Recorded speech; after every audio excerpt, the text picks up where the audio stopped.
प्राचीन मिस्र की सुनहरी रेत और नील नदी की चमकती लहरों के बीच राजा अनखसेन का विशाल साम्राज्य था। वो अपनी बुद्धिमत्ता और दयालुता के लिए जाना जाता था। वो अपने द्वारा बनवाए गए शाही कुएं को देखकर मन ही मन बहुंत गर्व करता, जिसका नाम उसने नील कुंड रखा था। ये कुआं न केवल पानी का स्रोत था, बल्कि इसके नीचे छिपा एक गुप्त तहखाना भी था, जहां अनखसेन ने अपने पूर्वजों के अनमोल रत्न, सोने की मूर्तियां और प्राचीन मंत्रों की किताबें छिपा रखी थी। तहखाने का रास्ता एक गुप्त चबूतरे से होकर जाता था, जिसे केवल राजा की बनाई एक जटिल पहेली खोल सकती थी। उस पहेली की कुंजी राजा के गले में लटके एक ताबीज में थी, जो वो हमेशा अपने गले में पहनता था। उसने कुएं की देखरेख का जिम्मा एक बूढ़े कारीगर मेनके को दे रखा था। मेनके जो पत्थरों से शानदार आकृतियां बनाने में माहिर थी। उसने न केवल वो शाही कुआं बनाया था, बल्कि नीचे चबूतरे में एक दूसरा गुप्त रास्ता भी छिपा रखा था, जिसके बारे में मेनके ने राजा को भी नहीं बताया था। जब मृत्यु ने मेनके के दरवाजे पर दस्तक दी, तब उसने अपने इकलौते बेटे सेठी को पास बुलाया। तब उसकी कमजोर आवाज में गर्व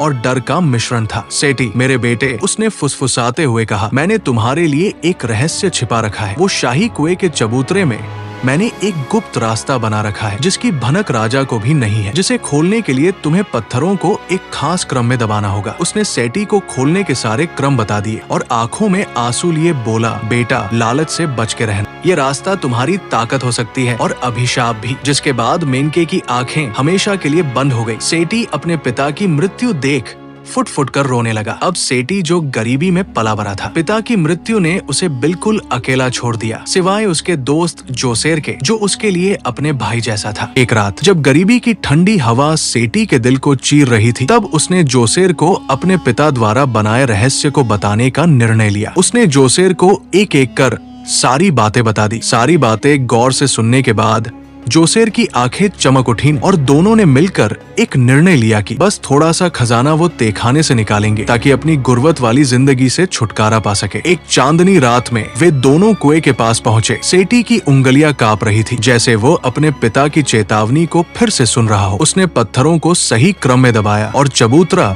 खिसक कर खुल गया। नीचे अंधेरी सीढ़ियां जो दोनों को तहखाने में ले गई। तहखाने पहुंचकर दोनों जैसे स्तब्ध रह गए। सोने की मूर्तियां चांदनी की तरह चमक रही थी, रत्न इंद्रधनुष की तरह झिलमिला रहे थे। सेठी ने एक छोटी मूर्ति और कुछ रत्न उठाए, लेकिन उसका दिल अपराध बोध से भारी था। क्या हम सही कर रहे हैं, जोसेर? उसने पूछा। जोसेर ने हंसकर कहा, बस एक बार और सेठी, फिर हम रुक जाएंगे। लेकिन फिर वे हर कुछ हफ्तों में लौटने लगे। जोसेर हर बार बोलता, बस एक बार और सेठी। सेठी का मन बेचैन रहने लगा, लेकिन जोसेर का उत्साह उसे खींच ले जाता। जब एक दिन राजा अनखसेन अपने तहखाने में देख रेख के लिए खुद आ गए, तब उसकी नजरें जब रत्नों के ढेर पर पड़ी, जो अब असामान्य अवस्था में इधर उधर पड़े थे, राजा तुरंत समझ गया कि यहाँ उससे पहले भी कोई आया था। उसका चेहरा क्रोध से लाल हो गया, लेकिन उसका दिल हैरानी से धड़क रहा था। वो सोचने की इस कुएं का रहस्य उसके अलावा किसी और को कैसे पता हो सकती है, ये कैसे संभव है? उसने सोचा कि ये कुएं का रहस्य तो केवल उसे ही पता था और मैंने चबूतरे पर कोई निशान ही नहीं बनाई थी। फिर भी वो चोर यहाँ चोरी करने में सफल कैसे हो गए? राजा ने चोरों को पकड़ने की कसम खाई और तहखाने में एक जाल बिछवाया, रस्सियों का एक ऐसा जाल जो रत्नों के ढेर के बीच छिपाया गया था। अगली बार जब सेठी और जोसेर तहखाने में घुसे, तो अंधेरे में जोसेर का पैर उस रस्सी में बुरी तरह फंस गया। वो चीखा। तभी सेठी का दिल थम सा गया। सेठी, मुझे छुड़ा, जोसेर ने कहराते हुए पुकारा, लेकिन रस्सियां पत्थरों से बंधी थी। सेठी अपनी सारी ताकत लगाने के बाद भी जोसेर को छुड़ाने में असफल रहा। जोसेर की आंखों में गहरा डर था। फिर भी उसने सेठी को देखकर कहा, तुम भाग जाओ। अगर राजा को पता चला तो हम दोनों मरे जाएंगे। मेरा चेहरा एक कपड़े से ढक दो ताकि मेरी पहचान न हो। सेठी की आंखों में आंसू आ गए। उसने रोते हुए कहा, मैं तुम्हें कैसे छोड़ दूं? जोसेर बोला, तुम मेरे भाई हो सेठी, मेरे लिए जियो। सेठी ने कांपते हाथों से जोसेर का चेहरा कपड़े से ढका और कुएं से बाहर भाग आया।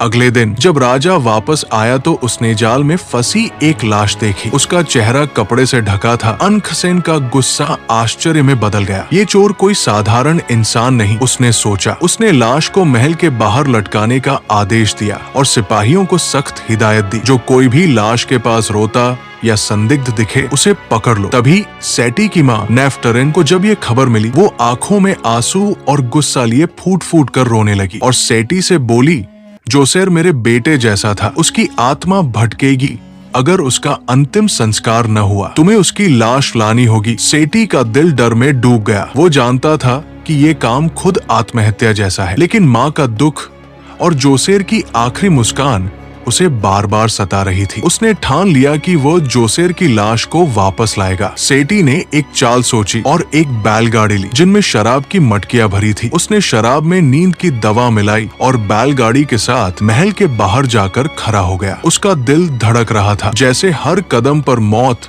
उसका इंतजार कर रही हो। उसने जानबूझकर एक शराब की मटकी जमीन पर गिराई, जिससे शराब की सुगंध महल में फैल गई। सिपाही और सेवक शराब देखते ही मटकी पर टूट पड़े। सेठी ने देखा कि नशे में कुछ लोग हंस रहे हैं, कुछ चिल्ला रहे हैं। उसका मन चाहा कि वो भाग जाए, लेकिन जोसेर की आवाज उसके कानों में गूंज रही थी। उसने दूसरी मटकी भी गिरा दी। जल्द ही नशे में सारे सिपाही बेहोश होकर जमीन पर गिर पड़े। सेठी ने जल्दी रस्सियां काटी और जोसेर की लाश को बैलगाड़ी पर लाद कर भाग खड़ा हुआ। जब राजा को ये खबर मिली कि लाश चोरी हो चुकी है, तब वो गुस्से से तमतमा उठा, लेकिन कहीं न कहीं वो उस चोर की हिम्मत से भी प्रभावित हुआ। उसने ऐलान करवाया कि चोर अगर खुद चोरी का रहस्य खोलेगा तो उसे माफी और इनाम दिया जाएगा। सेठी की माँ ने उसे बाहों समझाया कि बेटा अब कब तक डरेगा, जा और राजा को सारी सच्चाई बता दे। जोसेर की आत्मा को भी शांति मिलेगी। सेठी का मन डर और अपराध से भारी हो गया, लेकिन उसने हिम्मत जुटाई और राजा के सामने आ खड़ा हुआ और सिर झुकाते हुए बोला, मैं हूँ वो चोर महाराज,